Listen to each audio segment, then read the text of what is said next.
Great. Well, we've got an incredible session here with a panel of industry, investors, consultants, and the idea here is to really give you guys a big overview of ophthalmology, looking at commercial aspects, financial aspects, talk a little bit about some of the M&A, and of course, the ever-changing public market. And we're going to have a pretty fast pace here. We'll have some quick 5-minute talks from 3 of the speakers, and then we'll go into a panel discussion. And then I'm going to try to manage a discussion to save just 5 minutes at the end for a fun thing we do at Eyecelerator called Name That Stock, where we're going to show an unnamed stock chart to these people, see who can guess it first, if they can get it. And the audience can shout it out if no one is getting it. But why don't we jump right in, because I think we want to start out with the big picture, and we'll have Long Cha from Boston Consulting Group, who we're very honored to have here at Eyecelerator for the first time.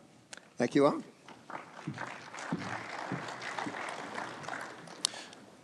Good morning, everyone. Thank you so much for having me here. Thank you, Gil and Eyecelerator, for the invitation. My name is Long. I'm a partner from the Boston Consulting Group. We serve pharma and medtech clients with go-to-market strategy, with portfolio strategy, and growth strategy.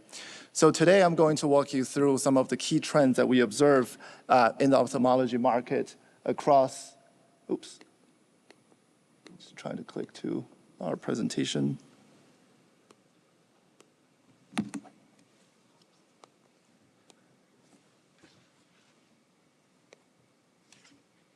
There we go. There we go.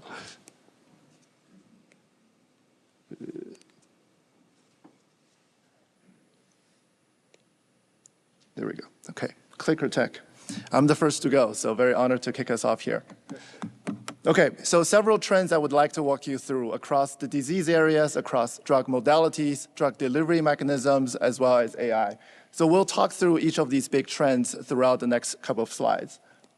So let's first start with the disease landscape and the pipeline activities. On this chart on the top, you see the number of approved and marketed assets by each of the disease indications. In the middle here, you see that the number of assets in the clinical pipeline across preclinical all the way to phase 3. Each of the column here is one of the disease areas, right? So 3 trends that we observe here. The first one on the left-hand side, you see that disease areas such as glaucoma, uveitis, and dry eye have a high number of marketed assets as well as clinical assets. These are mature indications with lots of patients, but also lots of competitions. In the middle, and that's more interesting here, where we have relatively fewer number of approved assets, but very vibrant clinical activities. And these are these days, these are concentrated within the retinal diseases, such as DR, wet AMD, geographic atrophy. And this is where a lot of the BD and M&A are happening right now. On the right-hand side, we see relatively low number of assets in both dimensions. And that's perhaps where some of the VC funds are very interested in, because there is an untapped opportunity and there could be a lot of values with the science. Just very big picture stuff. Then next, I want to go deeper and looking at the drug modality and the technologies underlying the disease management and treatment. The biggest story that we see within the last 18 months is that the gene therapy is now expanding beyond rare diseases into chronic disease management, such as wet AMD, GA, and DR. And this is signified by several high-profile acquisitions and partnerships, such as the one between AbbVie and REGENXBIO, and the acquisition of Adverum by Lilly. 18 months ago, we wouldn't be talking about Lilly as an eye care provider or eye care company, but now they're one of the most innovative players on the market. So here you have these potentially curative one-time therapy disrupting a decade-long anti-VEGF market with very frequent recurring injections. And these new competitors as big pharmas are also creating their new competitive moat, because gene therapies are very expensive and costly to develop and manufacture, and oftentimes they need a new, different approach to market access and go-to-market structure. So what if you're a company without the cash to really develop your gene therapy franchise? The second biggest trend that we see here is the innovation around drug delivery. And so companies like Ocular Therapeutix, EyePoint, with AXPAXLI and DuraView are lowering the burden for the ECPs and patients significantly by having longer-acting therapeutics. And it'll be very interesting in the next 1 to 3 years to see in some of these disease areas how these longer acting therapeutics and the gene therapy dynamics play out. And lastly, I want to jump out of the clinical pipeline and look at the AI. And then let me conclude with this slide as well. So we're entering the age of agentic AI, and this is really the next wave of AI innovations. All of our clients are looking at scaling AI very, very seriously across the clinical and commercial pipeline. So in R&D, for example, you could have an agentic AI that is actively collecting customer feedback, and that could provide real-time input into how R&D and product development works. In commercial, agentic AI is finally allowing the companies to penetrate the long tail of ECPs that were previously not possible by the typical sales reps. And in patient support, agentic AI is providing a new support system to provide real-time patient support that doctors' offices just don't have the capacity to do. So we're very excited to partner with our clients and also help transform how AI can deliver value across the value chain. And these are just some of the near-term use cases that we observe in the industry. So with that, I conclude my talk today. I really appreciate the invitation again, and I look forward to learning from my fellow panelists. Thank you so much for your attention. That's great. That's great. Wow, thank you, Long. That was awesome. BCG, he got it to the second, 5 minutes, perfect. So next, we have Andrew Gitkin, who's been a great friend of Eyecelerator and at multiple leader in life science at many great investment banks. He's now started his own investment bank, Gitkin & Co., and I believe this is his first appearance as Gitkin & Co. So Andrew, come on up and tell us some good news about public markets. I don't want to mess up by going over your 5 minutes of my first time out.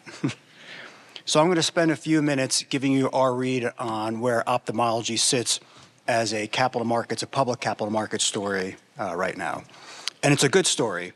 Starting on the left, if you look at just the pure play ophthalmology companies, so those that, let's say, have market cap of sub 10 billion, where a lot of the innovation is happening, that cohort of companies has created more than $11 billion of market cap in the past year and a half, driven by positive data, M&A, as Alan mentioned, and the expectations of more data to come, which we'll talk about in a second. A big driver of that performance has been that subsector, that cohort of companies within retina. And you can see here that compared to the biotech index, which we use as a gauge to sort of look at investor sentiment towards innovation, drug discovery, it's outperforming by 38 percentage points, which is quite significant given how well biotech has done as a class. An extension of that trend has been that devices are still underperforming, largely due to sort of some unwinding of M&A trades and a sector rotation out of sort of less risky to more risk-on type of investments, which you see in retina and in drugs. Here's what the publicly traded universe looks like. 48 companies hasn't changed that much. This really isn't the story, although I will say there was one great IPO earlier this year. It's the first pure play IPO in ophthalmology in several years, that being Spyglass, which has done quite well. But the story is really this. If you look at the gold bar on the bottom, that's the ophthalmology index, in line with the S&P, underperforming biotech, sort of a common theme. But this is where it gets interesting. Again, retina, outperforming both ophthalmology and the broader index by a wide margin. Again, I'll get into that, why that is in a second. And I thought it was also nice to look at this. When you look at oncology, which is running at 74%, retina is hanging with one of the more exciting sectors with all of biopharma. Not something that I think I've ever said from this stage before. So what's driving all the interest? It's data. There's a significant number of retina-related, stock-moving type data that has happened so far this year, and we expect to happen in the second half of this year. And it spans across 5 big blockbuster potential indications that really have the ability to reshape treatment paradigms and validate a number of sort of new mechanisms of action. Notably, there are 15 catalysts in the second half of this year, and investors are clearly positioning in front of these events, and as they unfold, will likely to continue to add their exposure to the space. And that has created a nice active follow-on market for companies to access capital markets to raise additional capital. You can see a number of the more larger deals on the bottom left. It's hard to see here, but if I can direct your attention to both 2025 bars on both sides, you can see that there were 19 deals last year in ophthalmology, raising almost $3 billion, and we expect 2026 to be more of the same as these milestones unfold and companies access the capital markets. IPOs. On any given year, ophthalmology represents around 10% of the IPO class. We had a nice IPO this year with Spyglass, but the story here is that in the next couple of years, we think there's a potential for another 15 companies to go public in ophthalmology. Companies that have accomplished late-stage venture rounds supported by syndicates that can really help companies go public. So we could see a pretty dramatic expansion of the ophthalmology universe in the years to come. And M&A, as Alan referenced, and probably be a theme today, is active. It's bounced really nicely off of the lows of the last couple of years. Last year was a very good year. We expect this year to be equally as good. And again, with some of those milestones that I just referenced, we would expect M&A to continue. And yes, also as Alan mentioned, there's been a nice cadre of new companies that have gone back to ophthalmology or entering ophthalmology for the first time, really supporting that M&A backdrop that I think is very valuable here.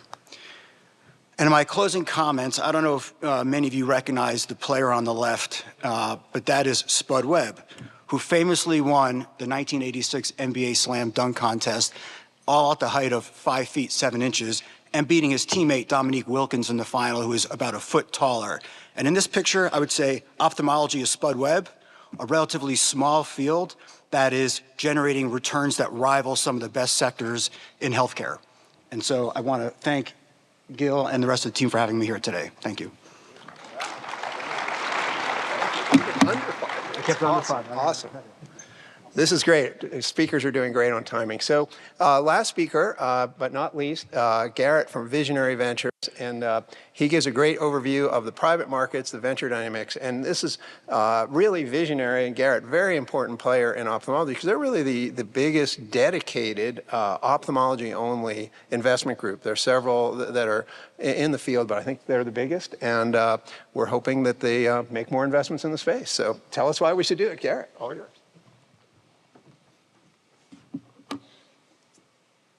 So today I'll be taking you through an overview of the venture capital market dynamics, and we'll kind of start where Andrew left off with the M&A and IPO trends, and then dive a little bit deeper into venture capital performance and how it's all really impacting ophthalmology overall.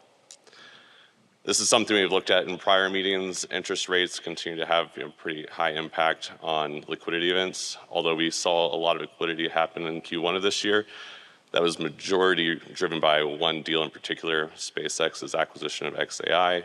If you take that out, we're just slightly above where we were in Q4 of last year. But it was slightly up, so I think as interest rates come down, as the market stabilizes, we should see further M&A and IPO, which will drive capital back into venture capital funds, which will drive capital back into the startups that are needing it. But we're kind of in a bit of a doldrum right now, which we'll get into this pervasive market dynamic of concentration in deals. As Andrew said, the IPO markets, there is signs of life. We had Spyglass that performed well. About half of all the IPOs have traded up from their IPO date. We've also had one medtech IPO with a significant revenue stream. So we're looking at deals that are wanting to have phase 3 and later type assets with a lot of certainty. M&A, as I touched on before, there's lots of concentration, a few number of deals. For life science specifically, the number of deals are down. The overall dollars spent is down, but it's not significantly down from prior years and projected to maybe be slightly less than we were in 2025. Innovation in ophthalmology, there's a lot of acquisitions that have happened in the past 6 years. What's really exciting is we're having new strategics entering the space. They have patent cliffs that they're having to address, and they're seeing a lot of significant value in acquiring ophthalmology assets with significant market opportunity. They also have a lot of market cap that they can bring to the table to make these acquisitions. So we're really excited to have them here. And things that aren't mentioned here too is Boehringer Ingelheim. They've entered a partnership with Ravana, so that's something I think we're excited about. And then Sanofi is also kind of looking into the space in addition to these names. As far as where these venture capital dollars are going, it's again concentration in a few number of deals. 73% of capital is going to the top 5 deals. This is broad venture trends. We're seeing the same trend for dollars raised for venture capital funds. 73% of those dollars are being concentrated in the top 5 VC firms. Life science is also, facing its own challenges with fewer funds raised and fewer dollars raised. As far as what we're financing, it's later stage assets, and that's really, again, looking for certainty in deals, concentration in those few deals, a lot of capital flowing into it, which is driving up both the amount of capital raised, but also the post-money valuations, which is in turn, I think, depressing these step-up valuations for the past few years. Now looking at ophthalmology specifically, the number of financings definitely down so far this year. Number of deals also down. We're also seeing this, again, concentration to a few number of deals. I will say there's a bright spot that's not really captured in the data. I know a number of companies that have term sheets out right now that they're looking to fill these rounds, and if those companies are ultimately successful in raising these full financings, I think we'll see things kind of come back to life in Q2. So it's not a shortage of innovation out there, it's a shortage of capital kind of looking for these deals. And I think this is a really interesting chart. Again, this has been a trend we've been seeing for a long time now, is the mega deals and concentration in few deals. Slow start to this year, but we had Ray Therapeutics raise a fairly large round, and then we also had a VC, a med device company, raise a financing. I think we're all excited about that as well. So kind of wrapping this all up, M&A and IPO, we're starting to see some life there. As those continue to trend upwards, we'll see the capital flow back into the investor pockets, which will then be able to trend into the companies that are needing the capital. We're seeing really good tailwinds in our sector with the new strategics entering the market, trying to adjust their patent cliffs. And there's just a lot of quality deals out there that are addressing large market opportunities, that are seeking to go after market opportunities where there are no treatments or the standard of care is fairly low. And those are the types of deals that strategics are wanting to acquire, both early and late stage. So for the right ideas, there's great opportunities. So despite maybe some of the less exciting data points, I think there is good reason for hope. Appreciate the time, and thank you, Gil, for allowing us to speak on this. And so I'll end it there.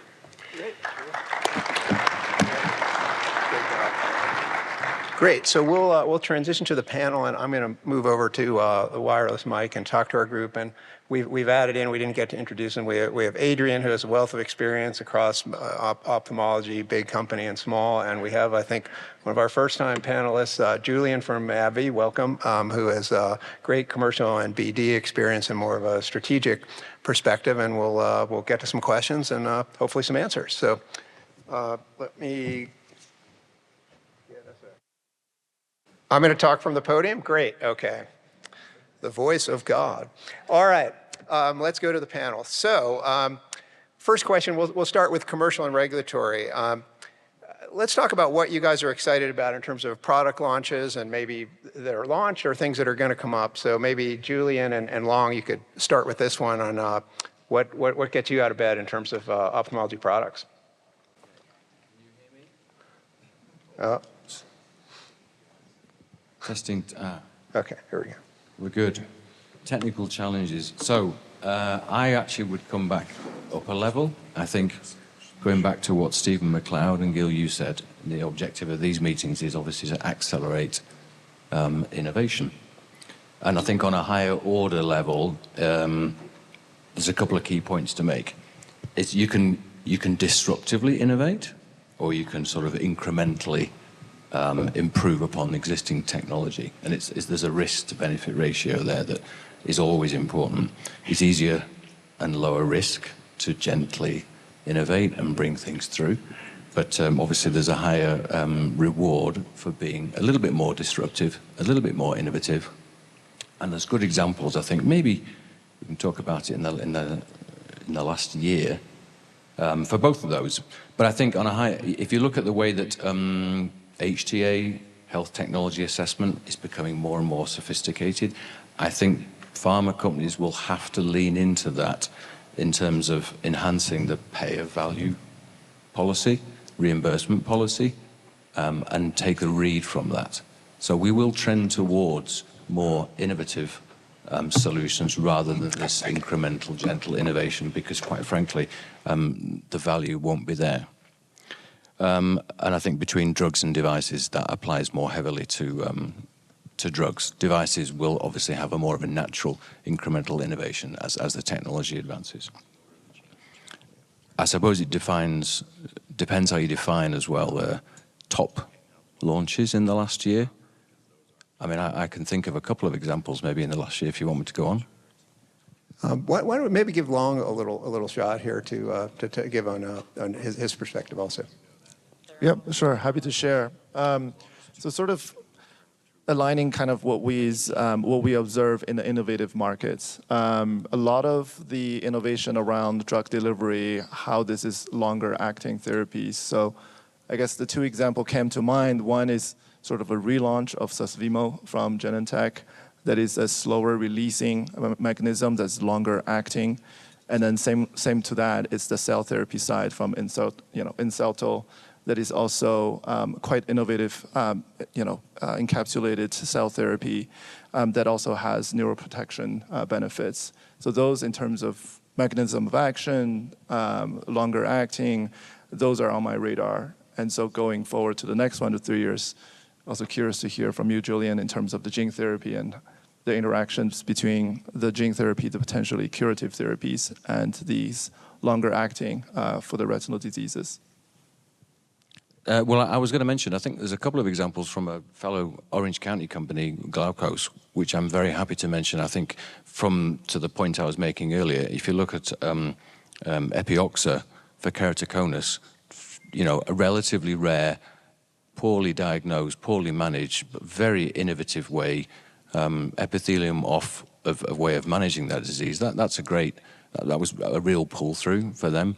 But equally, the other example I made about incremental changes with the iDose, to get the label in a similar situation that we were in at AbbVie with Durista, to get a label that was a single-time administration for glaucoma, an optic neuropathy, that's kind of worthless in a way in the long term, but through persistent, re-administration, data, application of data on a risk-benefit ratio. They've now got an SNDA so that patients can get re-administration. It might not be the most elegant solution to put a hard metal piece in the eye for drug delivery, but it shows you how you can continually chip away. And that's a great example, so kudos to them for those two at either end of the innovation spectrum.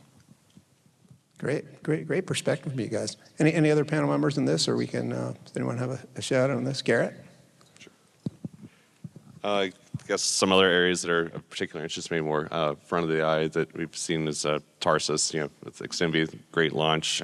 They've executed beautifully with especially activating the optometry market, which I think is kind of key for a lot of some of the front of the eye indications. So we're excited about that. And then kind of going forward, we have the presbyopia market that's taking shape. So that's something I'm interested in the next 3 years. And then also pediatric progressive myopia is another very large area with a lot of patients and nothing that's really well adequately treating that, and kind of gets into the regulatory conversation that we might be having later today.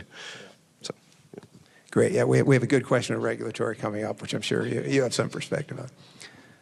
Great. Why don't we move forward? Let's talk a little about clinical trials. It's always kind of a nail biter when you're waiting to see these card flips. Maybe Andrew and Long, what are you guys looking at that you think will be big needle movers this year? Yeah, is this working? Yeah. So I think as we look at the events this year, I think there's going to be like 3 key points that are going to be addressed with the data. I think one is going to be, can bispecifics in the area of, say, wet AMD really differentiate from VEGF as we currently know it? And there's a number of companies working on that, and there's been a lot of investor interest in that, going back to my presentation. I think another big area is going to be TKIs. Can they deliver on 6 months of durability is a question that investors have. I think thirdly, as I think was mentioned, is gene therapy. Can that clear the bar on durability and in a non-inferior way, suppress VEGF at scale? I think those are sort of the big 3 questions, and you sort of fill that in with data that we expect this year. So I think, as I look at 2026, it's not maybe so much one event that I'm uniquely optimistic about. I'm optimistic about the information that's going to be learned and the impact it can have on how we're treating some of these very prevalent, conditions. Yeah, I very much agree with Andrew. I think you hit all the lists that I have as well. I think 2026 is really about looking at the standard of care for a lot of these anti-VEGF treatments, how that is going to be disrupted by these TKI treatment, by just all the mechanism of action that is beyond the VEGF pathway, as well as the gene therapy, really to see how transformative gene therapy and these longer-acting TKI treatment will be. Great. Well, we could talk a lot more. We could ask Adrienne about, she's got a big clinical trial coming up, but maybe we'll give you 2 seconds. What are you excited about? Well, in gene therapy trials in particular, full disclosure, I'm on the board of Opus Genetics, which is a public company, and I hope you show that is one of your stock pictures, because it's been rather remarkable, especially for a gene therapy company. And this is something that I was going to address in one of the other questions about FDA interactions, but things have been going quite well because the FDA has allowed Opus to do just one adaptive phase 1, 2, 3 trial. So things are pretty positive there. There are still all sorts of questions surrounding gene therapy. Reimbursement is a huge one, a number of other issues. But when you look at the number of analysts that have really jumped to cover Opus, we're in the double digits of analysts, and so for gene therapy and quite an important need for patients with inherited retinal diseases. It's exciting to see where they are right now, and I hope that things continue to unfold in that positive way. Great, that. And sorry, it's not one of the unknowns. We're not going to give you any of the ones you guys know as companies. That would be way too easy. So let's keep going. This one we could talk about for a long time. And we're going to talk about it later. But I just give us your quick view on this, Garrett. You're obviously right in the middle of this. Gotta let Garrett go first on this one. He has the most dramatic story. Yes, as I'm sure many of you know, we have a portfolio company, Synexus, going after pediatric progressive myopia, met its primary and key secondary endpoints, has CRL going through the appeals process. And so I think that switching of what the goal imposts are is really challenging for us to invest in. I think that is a theme kind of in the market for venture capitalists, is how reliable, if we're going to put the money in and we're going to go run these trials for 3-4 years, is what we're gunning for going to be there when we're there, and all this money is going to be a value add, or you're going to get there and say, oh, we got to go do something else. We have to run a different trial, and we have to look at different endpoints, or the bar changes. That makes it very, very challenging. And so what I'm curious about, and there's this organization, CCOI, that's looking at endpoints for neuroprotection, and I think that's really valuable if they can work in partnership with the FDA to think about what that endpoint is, so that we can invest confidently in those types of assets and say, this is what we have to do. This is the mark. If we get there, we have an approved product, and I think that could be really transformative for a lot of diseases if this kind of works out with neuroprotection. How do we replicate it and give more predictability back to the startups and the investors in this space? That's great. Adrienne? Well, I just mentioned how one of the public companies that I'm on the board of, Opus, is doing. They're having their interactions with FDA have been quite positive so far, including allowing that one clinical trial adaptive design. Also, they were able to negotiate to not need to do 3 PPQ batches, for example, because one batch could treat basically the entire world. They're still a lot of issues with endpoints that because for very small patient populations, it's hard to meet things like a visual acuity endpoint. So, but their interactions have been very positive. Another company that I'm on that is a private company in the glaucoma space, Kliman, since they're dealing with basically the same people at FDA in the drug division that they were previously, things are going quite well there. But I think overall, with the turnovers turnovers, layoffs, new people there are numerous challenges right now with the FDA. Some interesting proposals. You probably saw the one that Marty Makary proposed just recently to allow reviewers real-time ability to see data, and that could speed things up tremendously. So that sort of remains to be seen. So I think it's kind of a mixed bag out there, but with FDA. But the companies that I'm on the boards of have been having some very positive interactions. It's great. Glad to hear it. Yeah, to add one thing to that, kind of Marty Makary's comments on what he's trying to do with focusing potentially on getting a one phase 3 trial, and for the more smaller indications, being able to streamline the process of the clinical trials and get phase 1s a little bit easier into our country to be more competitive with China and the other areas. I think these are all favorable things. It just takes time to make these changes, and I think there's some speed bumps along the way. Remains to be seen, but some very positive proposals. That's great. Great. Well, we'll hear a lot more about this later, and thank you. I know we have some FDA people that made it all the way here for our panel, and we want to thank them ahead of time for that. We're going to have a great discussion. We've probably got just time for maybe one more question if we're going to play Name That Stock. So let's go to the strategic question, because I think this is really I just say let's go, let's talk about M&A, and maybe Andrew, and you could start with this, but maybe to sum it up, we've got some big pharma coming in that are new players, as you mentioned, but we've had some M&A that hasn't worked out, which is unusual. No, nothing, not to blame anyone for this, but it's just usually we see these deals close. A few of them haven't. How do you see the M&A environment, and where do you see it going? So I think there's a lot of really nice deals mentioned on that question panel. Very positive on M&A. As I said in the presentation, I think we're seeing increased interest, no surprise.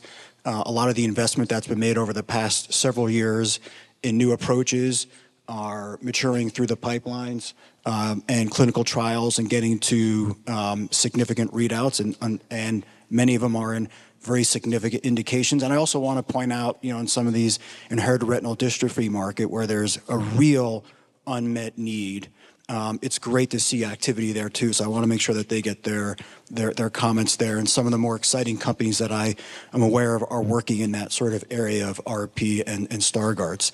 But looking at this list here, I think you've encapsulated it certainly by dollars. The Iveric deal, certainly more recently, the Apellis deal. I think the Orion deal was very relevant as well, seeing strategic interest in cell therapy.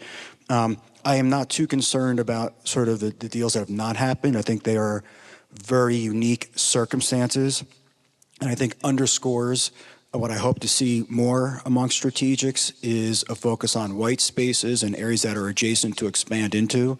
I think cornea is a wonderful area to expand into, and I think there's some fantastic technologies coming of age, and I expect to see activity broadly in that segment. Great, thanks. And for me, well, I'm very biased here, as you probably know, for the top acquisition of the last several years. I have to say Iveric and the Astellas acquisition. Not only was it a large acquisition in ophthalmology, a $5.9 billion one, but I think people weren't really thinking so much of Astellas as being a potential strategic in ophthalmology, and I think that's a very positive thing all around.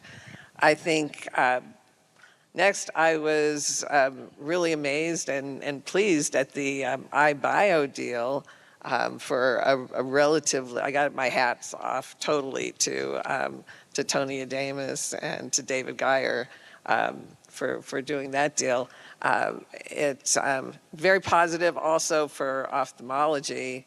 I mean, and to get, I think it was $1.3 billion initially and then milestoned out. But also brings Merck back to ophthalmology. And we certainly need more strategics in our space. So I think that iBio deal was just terrific for so many ways. And of course, the Apellis deal, they, since they needed to find a company that was not just interested in ophthalmology, in retina, and they did it. And so I think that was a very significant deal too. That's great. Great. Well, we're running low on time, so I'm going to skip ahead. This has been great. Thank you, panel. But let's have some fun here at the end, and let's go to our trademarked Name That Stock, which we do at Eyecelerator, and we're going to show a graph of a stock without a name on it and see who can come up. And these are not, you guys, these will not be your company. So, but these are companies you should know about. So let's go to the first one, kind of talk you through it. So this is an $8 stock. These are one-year stock charts. So we're looking at what's happening now. It's down a little bit on the year, but this is a stock that ran up a lot up until about February of 26. Ocular Therapeutics? And then, good guess, nope.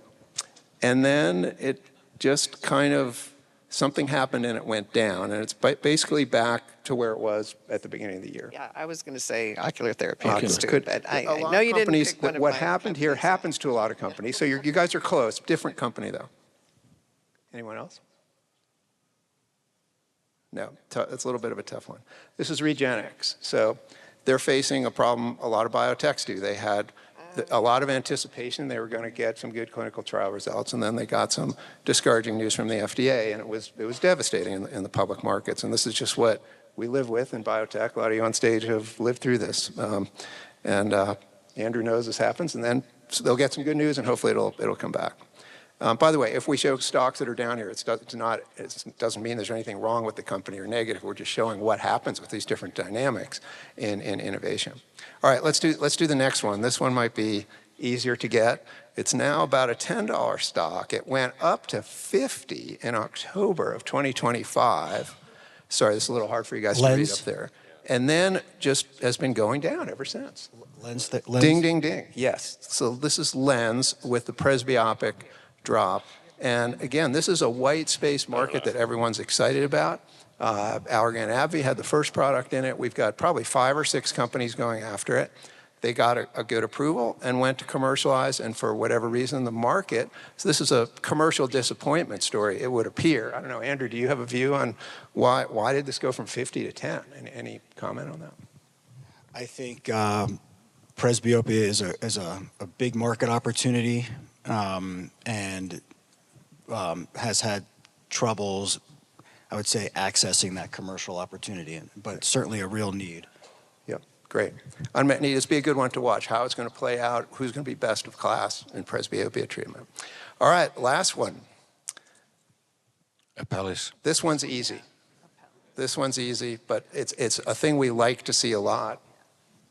Somebody shouted already, Apellis. Apellis. So this is interesting. So Apellis was kind of flat for a lot of the year, up and down. The only time you see a stock chart like this where you see a sudden jump up and it locks in is an acquisition. And this was obviously a tremendous positive. And this is, we want to see every chart look like this is what everyone hopes for. But I think a good point was made up here that the acquisition was made not only for the ophthalmology product, but also for the pipeline.